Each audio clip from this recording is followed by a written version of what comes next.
production of kmmedia.pro.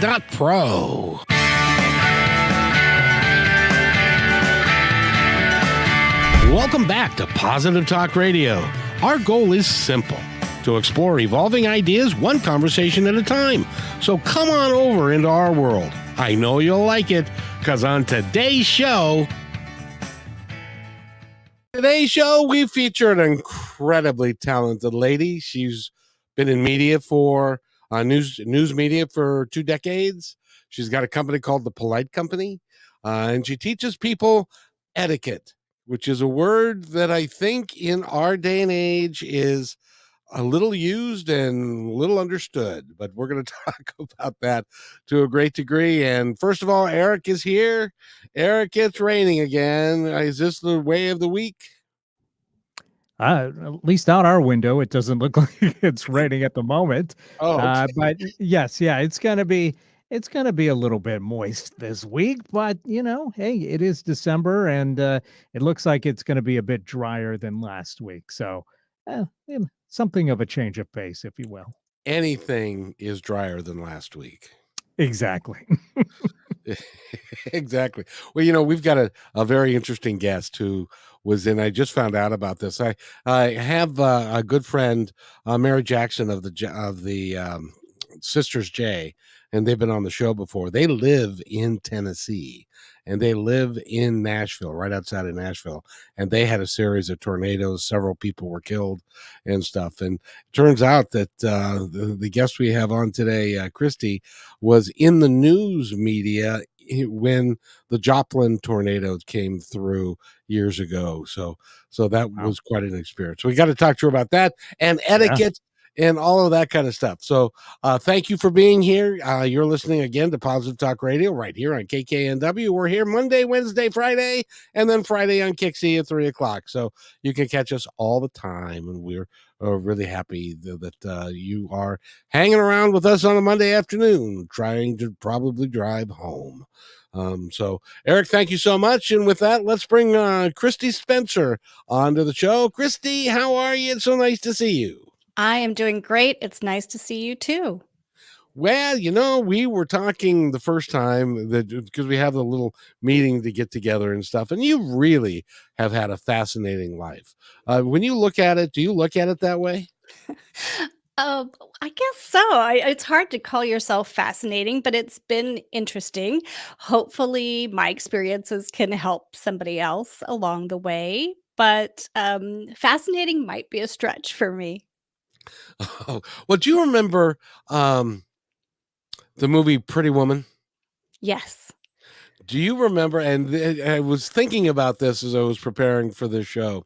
There was a point in the show when she was supposed to go out to a really hoity-toity fancy dinner, and they had like 4 different forks and a couple of spoons and a knife, and she didn't know how to eat any of that or how it all worked, and it was very, very scary for her because she wanted to make a good impression, but she didn't know how. What you do is you help people get a grip on it so that they know how, so that they can make a better presentation for themselves. Would that be a fair assessment? Yes. So it is just knowing a few simple rules. And I would think, escargot is not something we're normally going to be eating, but everyone remembers that scene, the slippery little suckers scene where it goes flying across the, but there are several movies that, kind of can give us an impression that etiquette is outdated, or it's only for fancy people, or it's only for rich people. And my process is that it's really for us every day. And just knowing a few simple rules and applying that to our situations can really enhance our relationships. Well, and you work with corporations, you work with individuals, all with the design of doing what etiquette is, which what it isn't about memorizing a set of rules. It really is about building relationships. I plagiarized that from your website just now. You did a great job. Because it really is. And I'll give you an example, if I can. I drove a bus in Seattle for 12 years. And they had an attitude there and a rule that if you were more than 59 seconds late, Yes, I said 59 seconds. You would lose your shift for the day and be written up. Did that 3 times, you were no longer a bus driver. So, consequently, over the years, I take it very personally when people are late. Is that part of etiquette? Is that part of making a good impression? Is being like, I don't know, on time? Actually, that is the very first rule that comes down to every etiquette lesson that I teach to people. And you can't make a good impression if you're not there on time. You can't have a good interaction really when you start off apologizing for your actions. And so being on time is the name of the game. Now, I think people are going to be a little bit more grace, give a little bit more grace than 59 seconds to people, but it really does it is important to start on the right foot, and being on time is the first and maybe the easiest thing that we can do. Why is it? Because I know some people.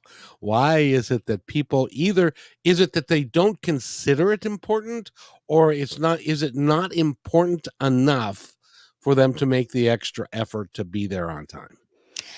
It can be a number of things. It can be I was one of those people who I always arrived n 1 to 2 minutes, behind where I was supposed to, never ahead of time. And it's just a change in the way that you set your mind, is to think about, maybe you need to think about when you need to leave as opposed when you need to be there. But I think that people aren't intentionally being rude, but we do have a lot of things that are tugging at our time. So time management is probably the biggest reason why this is happening. I have a sad story for you. My When my son went into the military, he's in the Air Force, and they had an intake ceremony at the place down in Seattle that you're supposed to go, and that's where the kids, well, they are kids. In my mind, they were kids, 18, 19, 20 year olds, and they get inducted into the military. And from that moment on, they belong to the military, and then they run on military time. So they're not late.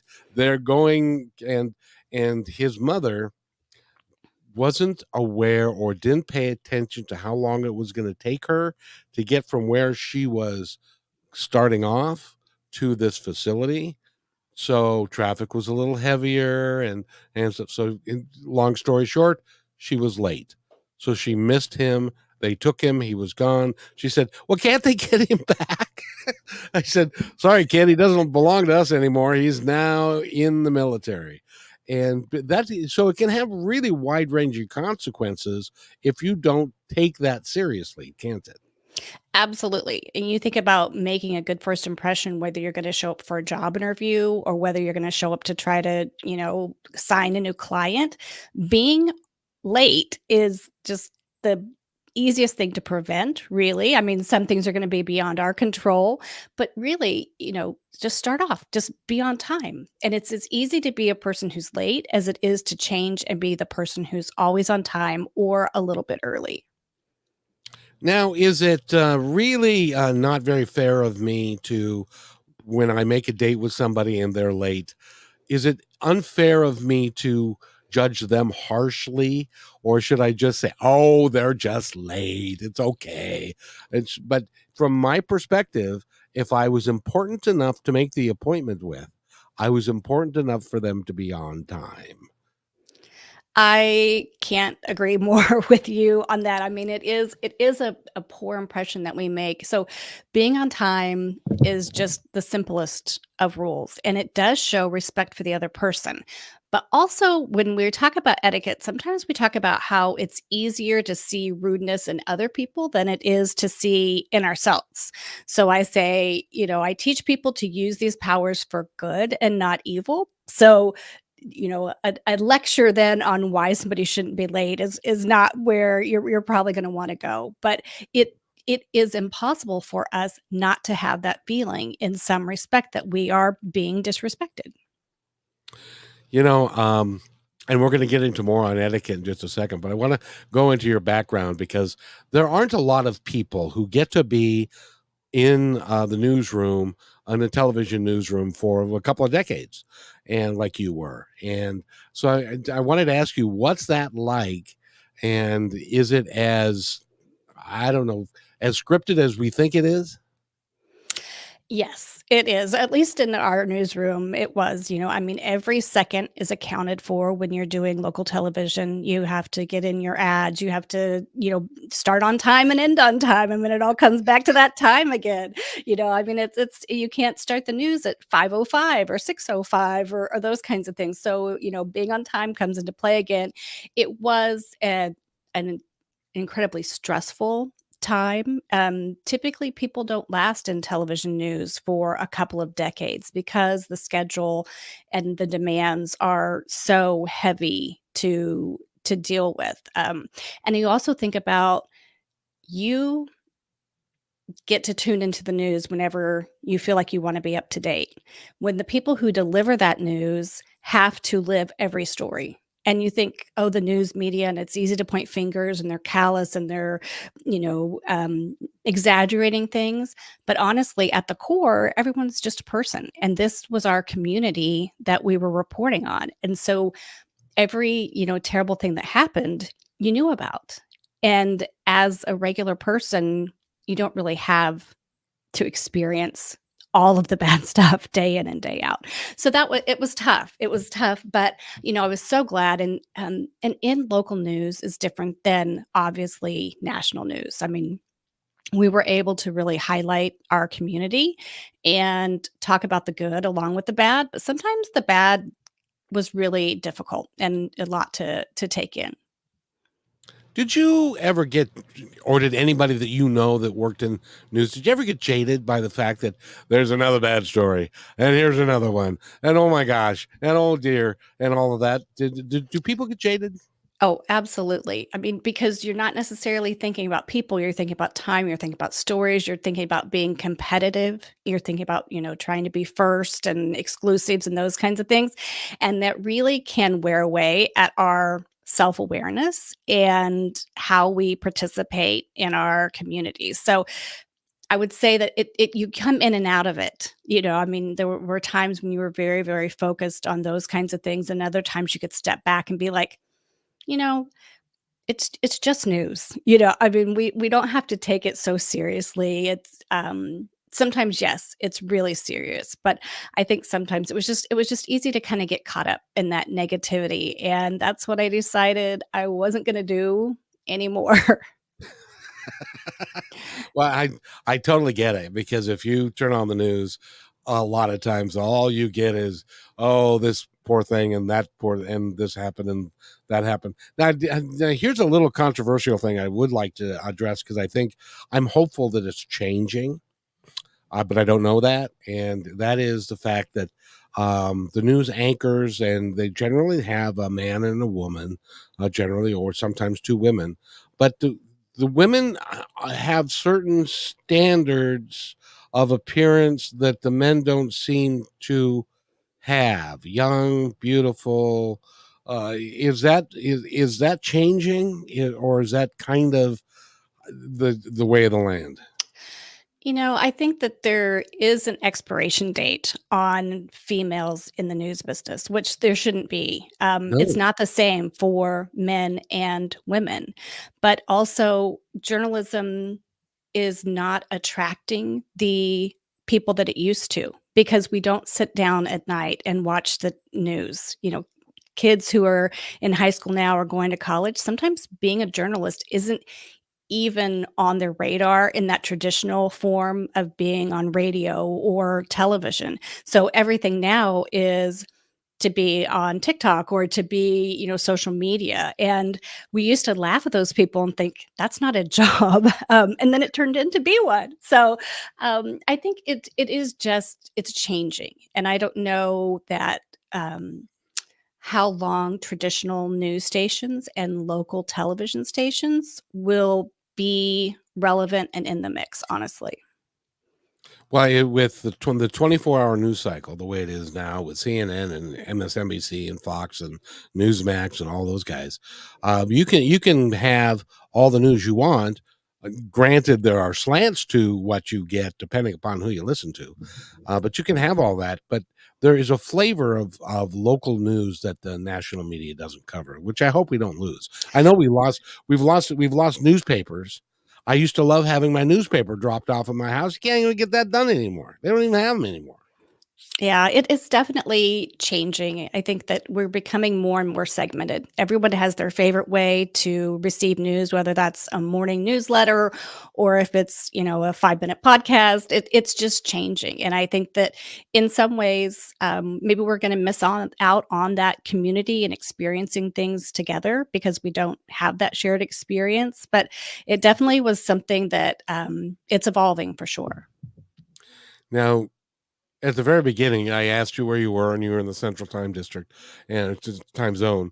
And because I have friends in Tennessee, where this tornado or series of tornadoes hit over the weekend, and several people were killed.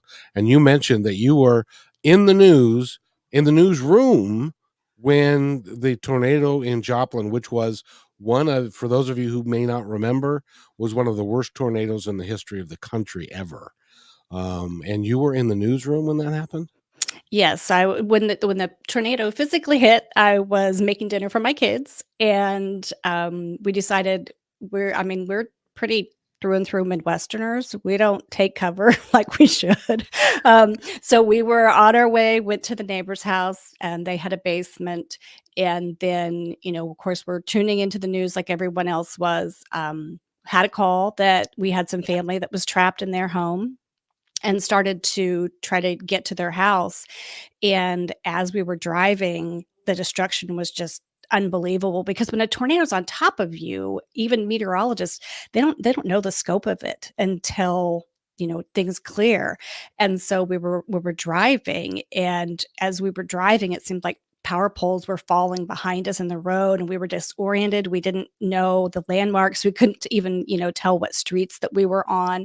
And it was at that time where I said, we got word that the family members were okay, and I said, "Turn around. I've gotta put my shoes on," which is the number one thing when you cover a tornado, put your tennis shoes on. Go change my shoes and went to work, and I think that, that day was about a 48-hour day that we put in. Not we were wall-to-wall coverage for most of the time, and it was really chaotic. But in that, it was oddly fulfilling because many days what we said on the news didn't necessarily matter a whole Yeah. lot. That day and at that time, it meant here's where you can reunite with family, here's where you can give blood, all of those things that became so important. And it was, it was really, it was nice to be part of the solution that day. Even though we were reporting difficult things, we really were there to serve our community. And really, that's what you got into journalism to do, really, is to serve, wasn't it? Oh, absolutely. I mean, you learn to love people, you love their stories, you love your community, and you had to do that in order to stick it out. And that was just one of those times where it became really apparent why we were there at that point in time. We live in Seattle here, and so for those of you that are in Seattle or migrated from California or something like that, unless you've been in the Midwest and you've been in a tornado zone and there are sirens going off, you haven't seen or heard of fear. That, to me, that is like, especially at night, because you can't see anything. And for the first time I traveled to the Midwest, I turned on the TV in the hotel, and there was a little box in the bottom corner of the screen that had the counties that were surrounded where the hotel was, and they all have this during tornado season on all the TVs, so that when you are watching TV, if it turns yellow or turns red, there'll be a little sign that says, "If you're in Jefferson County, do not delay, go down." You've seen that, right? Oh, sure. Yes. Put it on hundreds of times. But I can't imagine, how do you guys sleep at night when that's going on? I guess just an extreme positive attitude that, what are the chances that this is going to happen again?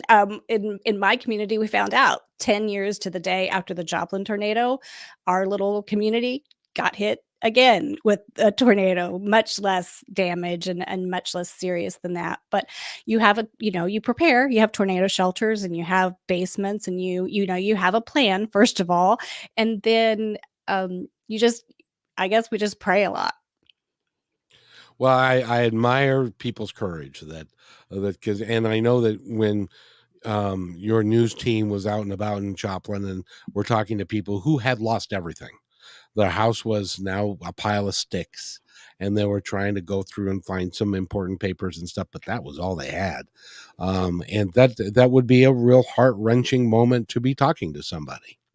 And we had 5 people just in our newsroom who also lost everything. They had no house, no car, no nothing. We set up a closet where people were bringing in clothes because, yes, you lose your home, you still have to report the next day on the disaster. And we really tried to be very focused on those employees and setting them up in hotels and doing what we could. And we brought in counseling after the fact to talk with folks. And I had such an extreme amount of guilt for making people do that. And it was very helpful because afterwards they said, if not for that, we wouldn't have known what to do. We're talking about kids who just got out of college. They had an apartment, probably didn't have any insurance, but So they said coming to work was what got them through that and to help other people. I'm glad that you had that experience from only from the standpoint that it's a story that's worth telling. Hey, you need to write a book about that someday. I Um, should have taken better notes. but at the same time, it led you to what you're doing today, which how did you left the newsroom and then did you immediately start your own company or was that a process as well? It was a Sunday side gig that I was wanting to do. I was taking etiquette classes and I kind of had this idea of, wow, so I could choose to do something different. I mean, we think that this is our lot in life and this is our destiny and it's too late to change things. And I thought, no, I really want to change and I want to take what has been some negativity and I want to turn it around. And I can't tell you that change it happened at the exact right time, but I can't tell you the change that it made in me. So I have no regrets about not doing it earlier, but I'm so glad I decided to bet on myself and do things a little bit differently from here on out. By the way, we're talking with Kristi Spencer. Go to her website, which is thepolitecompany.com. And I'm so glad that you brought that up, Kristi, because I'm firmly believe that our life is a journey and we are a sum total of all the things that happen to us in our life. But there is no time when it's too late to change. You can always do something else. You can always work to better your situation and to live the life that you would really like to live. And so many people don't do that. And that's one of the reasons why I wanted to have you on today is because you did that. And now you're all about helping other people learn how to build relationships, to be kind to one another, to have integrity and honesty and all of that. I can't think of a better occupation to have. So thank you. Yeah, it's a blast. I love helping people. I still love to tell people stories. I love to do interviews like this that kind of brings my background, even though I wasn't an on air person, which is funny. I did everything I could possibly do not to be on air for 25 years. And now, when somebody says they need an interview, I'm the first one, my hands up in the air. So I love bringing that aspect to it as well. But, just being in business and interviewing and hiring hundreds of people, that is some experience that not a lot of people have. And so I think that, when it comes to making great impressions on job interviews or at the table or in a virtual meeting, all of these things kind of combine to help other people out. And when you said, when somebody said, well, so what did you do? And you said, I was in the news business for 20 years. Oh, really? What is that like? And it really does stir up an interest in things you're doing. But tell me about Emily Post. Who is Emily Post? So Emily Post, we're going to come full circle back, but think about somebody who changed her life mid lifetime. So Emily Post was 50 years old in 1922 when she wrote her first book on etiquette. And that book the next year in 1923 was the second best-selling book behind the Bible. This was a book that people were so drawn to because people wanted to learn how the other half lived. And she was an affluent person. She was a debutante, but she also gave the reader the knowledge that you don't have to be rich. You don't have to have a certain last name, and you don't have to have a certain education or any of those things to have etiquette. And people at that time, we had a lot of immigrants coming to the United States, and they all wanted to learn and fast track how to be American as fast as possible. And so this was the way that they learned that. I think there's so many people that have an Emily Post book on their bookshelf that their mom gave them or their grandma gave them. And it really has evolved over time. So the Emily Post Institute is still thriving.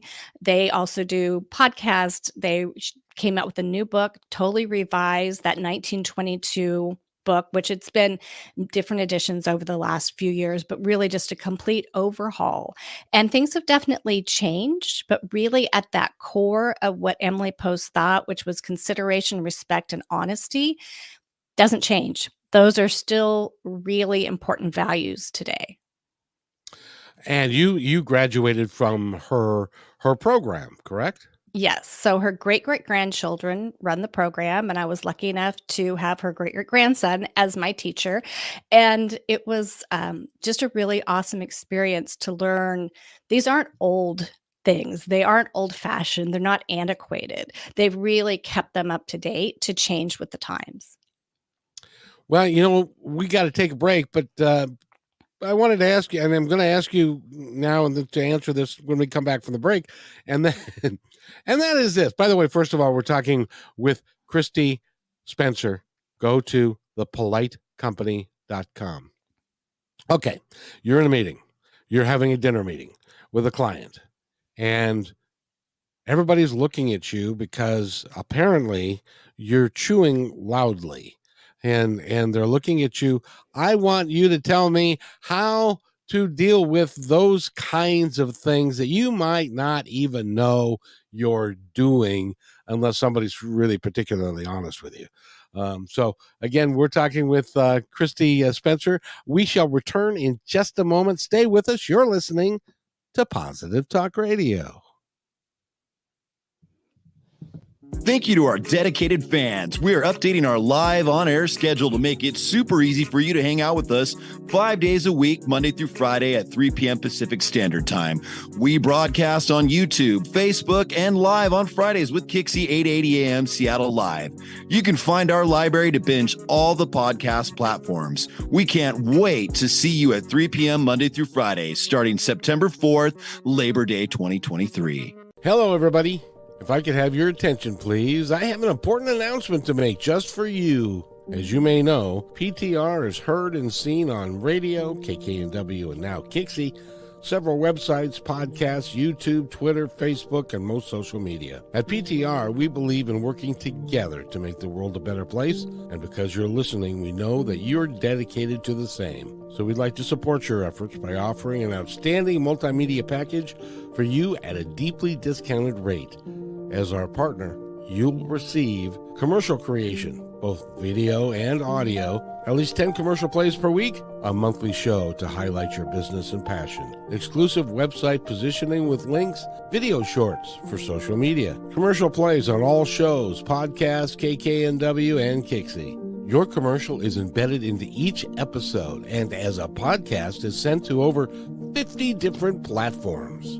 All shows are performed live and sent to Facebook, YouTube, and Twitter and stay there forever. Your podcast episodes are provided to you to use as you see fit. This one-time offer is only $250 a week based on a 13-week commitment, and as our partner, we are vested in your success, and we'll do everything in our power to make it happen. However, there are limited spots available, so don't hesitate. Please email me at kevin@kmmedia.pro, and let's get the ball rolling.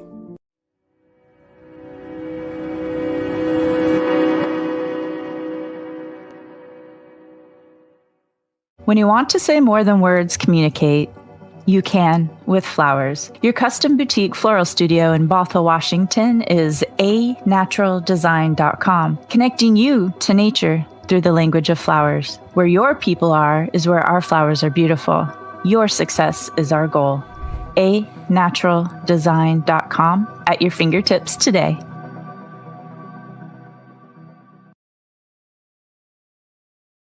Hey there, I would personally like to thank you for making Positive Talk Radio part of your day. Whether you like podcasts or the radio show, we're glad to have you along. I'd love to hear from you with thoughts about the show and ways that we can make it even better. You are the reason we do these shows, because the more people we can touch, the better we can make the planet and our time here just magnificent. Please contact me, Kevin, at kmmedia.pro with any thoughts, comments, or suggestions, and thank you for being in my dream.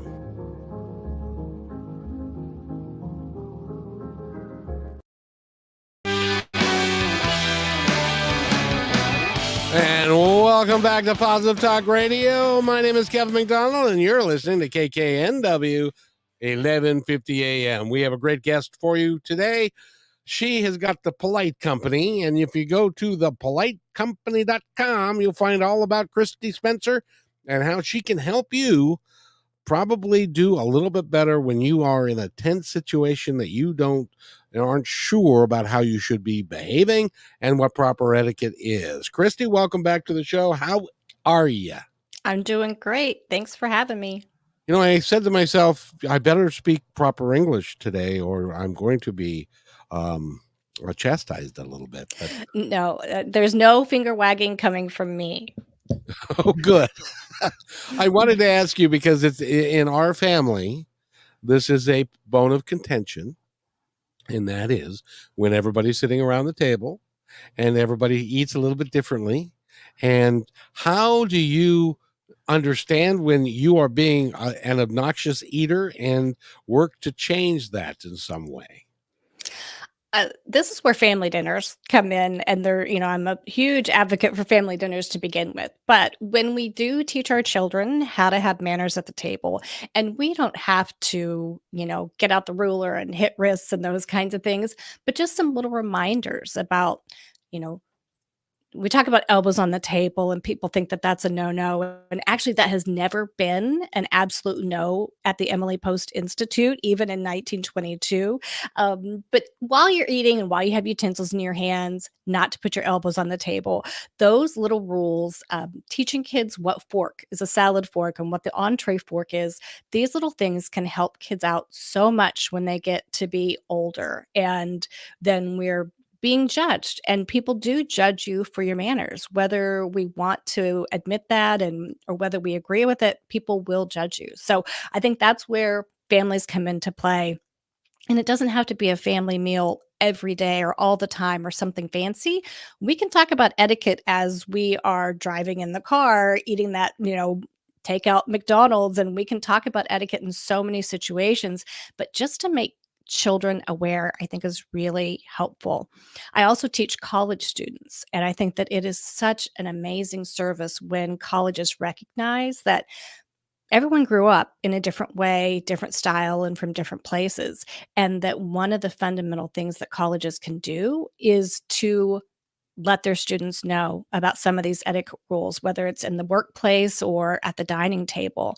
So the best thing is to prevent that obnoxious eating in the very beginning of people. But if you were to eat with somebody and they were, I tell the number one rule is don't gross other people out. And if you say to yourself, is what I'm about to do going to gross other people out? If the answer is yes, don't do it. But then we also talk about, well, what grosses you out and what grosses you out. I mean, that's different for everyone. So some people that is chewing with their mouth open. I mean, that's universally. I don't think anyone's going to find that very attractive. But it's just knowing and guiding people a little bit better. Times have changed because my dad was telling me one time as I was slumped over eating dinner, he said, when I was your age, my dad took a ruler, one of those, a yardstick actually, and he put it down my back so that I would sit up straight, because to him that was a big deal back then. And I don't know, is that still a big deal today? I I think when we're wanting to make the very best impression possible, and this maybe isn't every day that we're going to be thinking about these things, but at least knowing how, in the most professional of situations and the most formal of situations, a few rules really does help. And I know I hear this all the time. People say, well, did you start doing this because people are so rude and no one has etiquette anymore? And that really couldn't be further from the truth. So, it is true that we're more informal than we ever have been, but I think that that is a good thing because it is so much easier today to stand out than it ever has been before. And so I say, use that to your advantage. Be the person who writes that thank you note. Be the person who has good posture. Be the person who knows, a few of those dining table manners. And I think that it does so much to help us stand out from and be a differentiating fact when we are in those professional settings. You just said something that I'm going like, oh crap, I've never done that. But thank you notes. Is that something that you should write as a thank you note to send to somebody, or can an email work or a text work? What's the best way to send your appreciation? I'm going to go back to that. The very best way is that handwritten thank you note. That's the most touching thing. That's the thing that stands out. It is not bad manners to send a thank you note in any form. So if that is an email, if that is a text, it really just depends on the situation. But I think, who doesn't like to get something personalized to them in the mail? It's so rare and it's so special that I think that it's impossible to go wrong if you send that handwritten thank you. I'll agree with that because I occasionally, very occasionally, because I'll have somebody on as for an interview and they will send me a thank you note. I still have them all. I don't have the texts, I don't have the emails, but the personalized ones that they wrote, and most of them were in cursive or whatever, I've got them all because they're important to me. Yes, and so with that text, with that, email, we just delete, or I don't actually, in my case, I have, like, 9,000 unread emails, but, most people delete, and so but that handwritten thank you, I have the same thing, and when I go to classes, I get thank yous afterwards, or I do things, and I keep every one of those thank you notes. So if you wanna be remembered, send the handwritten thank you note. It really is important, and in sales too. If you decide that you're going to be a salesperson and you want to well, actually, it's anything. If you want to go for an interview, and I'll tell you a quick story. I was in the food service business, and there was a brokerage that was picking up a new line. They were picking up Nally's, I think it was, that they have mayonnaise and salad dressings and different things. And so I went to drop my resume off, and the gentleman wasn't available for me to talk to. So I left, and I went and bought a jar of mayonnaise, and I emptied the mayonnaise out, and I put a note in it with a bow around it that said, "I hope you'll look at my resume and thank you very much for the opportunity," and put it at their front door. He still had that jar of mayonnaise on his desk months later because it was so unusual for somebody to go to that length and to really appreciate the opportunity that he was maybe giving me. He didn't get the line, so I didn't get the job, but that's beside the point. But is that a good thing to do? Oh, absolutely. I mean, anything we can do to personalize our interactions. We don't get that chance often enough, or we don't take that chance often enough. And so whether that is that handwritten thank you note, if that's, a small gift, but just showing that you knew to do that really probably opened up opportunities. Even if that particular thing didn't work, you never know where the word of mouth is going to go, or what you that might have gotten you. And if it's just the act of doing those things and really being in tune and looking for opportunities. So we talk about thank you notes. Do I have to send the thank you note? Well, no, you don't have to send the thank you note, but you're looking at it in the wrong way. You're looking at it as an obligation instead of an opportunity. And every time we have an opportunity to touch other people and to connect with them, even if that relationship doesn't go a lot further, you've at least practiced that. You've got that muscle in your mind, and that memory of how it feels to be thoughtful and how it feels to personalize something for somebody. I think that that was a great strategy that you employed there. So I say, don't hold the mayo in that situation. Go for it. Exactly, because we have to make an impression. There's so many people out there, and everybody's go ahead. No, I was just saying it is all about that first impression. And I have people ask me, is it, what should I do about my tattoos or those kinds of things? And I say, you know what? Things have changed, but you have to at least be aware that there are some people who are going to judge you for that. And just knowing how to minimize it is a really powerful thing. I say, the outside is your billboard. We're driving by that highway, and that's your billboard. We don't get to explain the billboard. We don't get to tell the backstory of the billboard. We don't get to do anything. That is the impression that we're making on people, and we don't get to choose that. So I think that that's one thing to kind of keep in mind. Now I'm a little older, and I used, when I was growing up, tattoos were something that Navy guys did, and nobody else. But is getting a lot of tattoos, does that, or using your body as a billboard, as it were, does that cause? I imagine it causes some employers, or using or having um, nose rings or things like that. That can be negatively affecting people as well, can't it?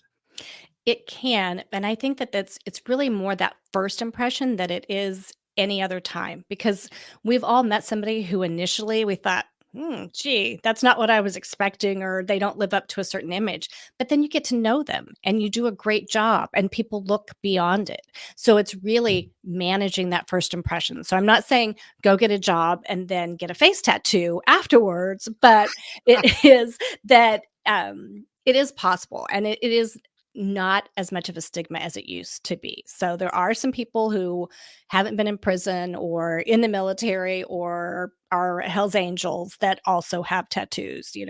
I know lots of grandmas with them. I have a bone of contention with my youngest son, and he's in his early 30s now, and he has always grown up texting. I disagree with him fundamentally about texting, because talking to somebody on the phone and really connecting with them is different than texting, isn't it? Or am I just being a fuddy duddy? You're not being a fuddy duddy. Wouldn't you think that with all the ways we have to communicate with people now, we would have zero communication problems? But what we forget is that when we're emailing people or we're texting people or we're giving phone calls, remember to employ all of those different things. So you don't have, sometimes it's a text if it's a who, what, when kind of thing. But other times you're explaining yourself or sharing an opinion, or you need that human contact with other people to understand the context of the conversation that you're having. We don't get to put emotion into text, or worse yet, we all put whatever emotion we're feeling into what somebody else sends us, and that's not really very effective for communication. What does etiquette say about emojis? I I have a prediction, and I'm gonna this first time I've ever shared it, Oh, good. but, News here at I 11. it is, yes. I think that we're going to have a change in the rules. So really, now the rule is professional emails, you do not use emojis in those professional emails. Again, this is kind of a generational thing. And so I think um, that, and I have on some thought about this, is that that's going to change, where emojis in certain professional situations are going to be allowed, because it does make us a little bit more human, and it also can also provide that context that we're missing sometimes. So it's hard to be sarcastic in an email or in a text message, but we can always add that with our emojis. So I'm embracing emojis. I'm not going to use them in my very first professional emails, but I think once you get familiar with somebody, that can actually add a little bit of a touch point with them, is that, listen, we're familiar enough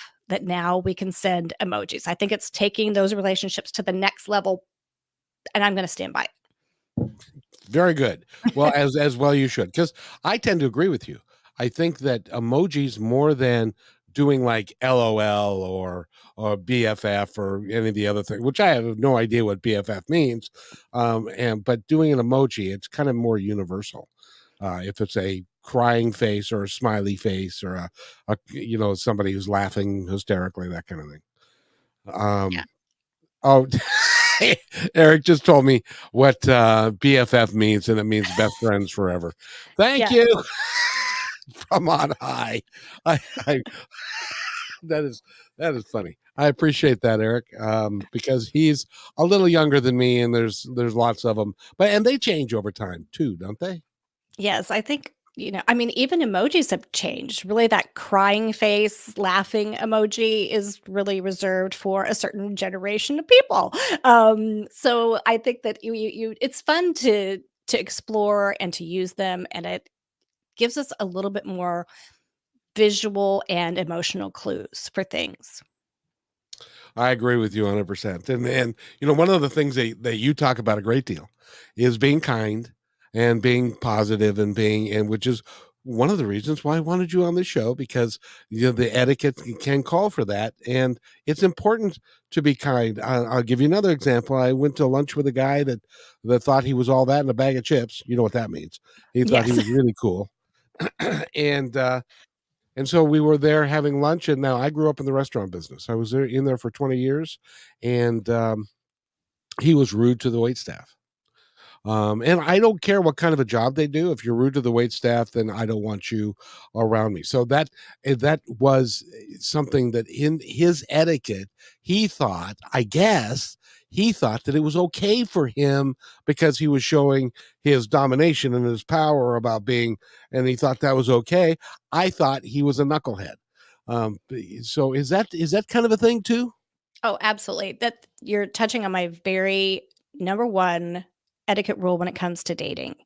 And that is, pay attention to how your date treats the restaurant workers or the bartender or wherever you go, because that's a real good clue of how they're going to start treating you once they're not putting on the airs of a first meeting. So I definitely think that it makes such an impression, and it makes people so uncomfortable when somebody else is rude to somebody, a waiter or waitress or server. It's it's really a huge turnoff, because that is who they are at the core, and really not having that self-awareness. I don't think that if we have a choice to be around that person or to do business with that person, we're not going to do it.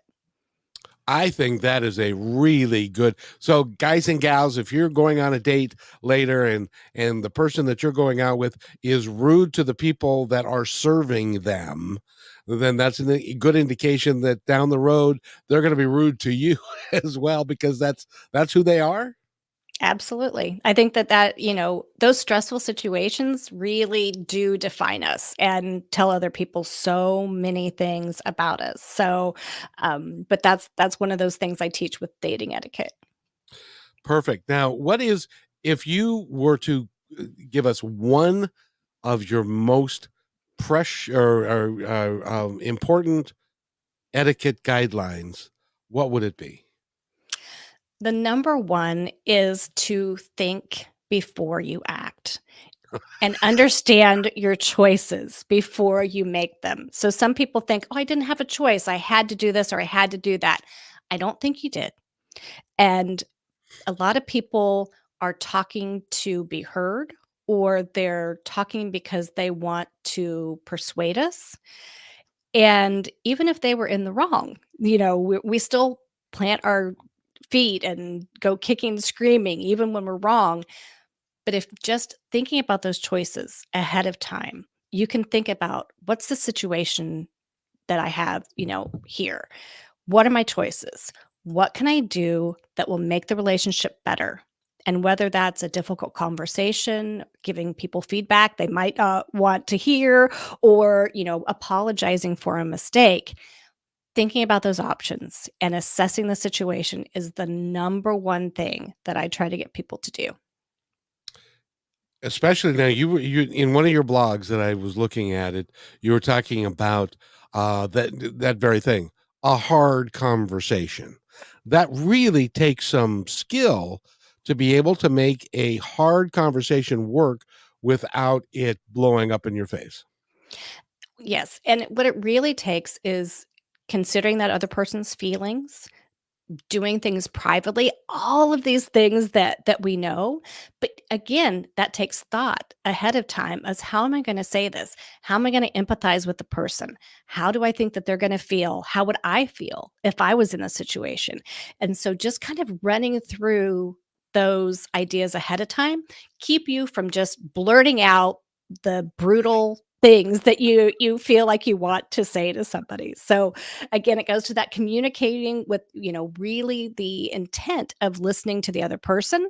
Now, we also need to get our point across. So sometimes we do have to be direct, but being polite does not mean that you're a pushover. Being polite doesn't mean you never say no. Being polite means you know how and when to do it. About to tell me one of the most important things, in my opinion, in inner human activity, and that is the art of listening. Can you help us understand the art of listening and how to do it better? One thing that we can do is to not give in to our urge to always say what's on our mind. And I tell people kind of give yourself a little virtual pat on the back when you resist the urge to chime in on something that really doesn't need to be said, because then that forces you to listen to what the other person is saying. And most of us don't make the mistake of not talking enough. Most of us make the mistake, as I'm here going on and on for an hour, of talking too much. So I think that I tell people it depends on the situation, but think of it as a pie.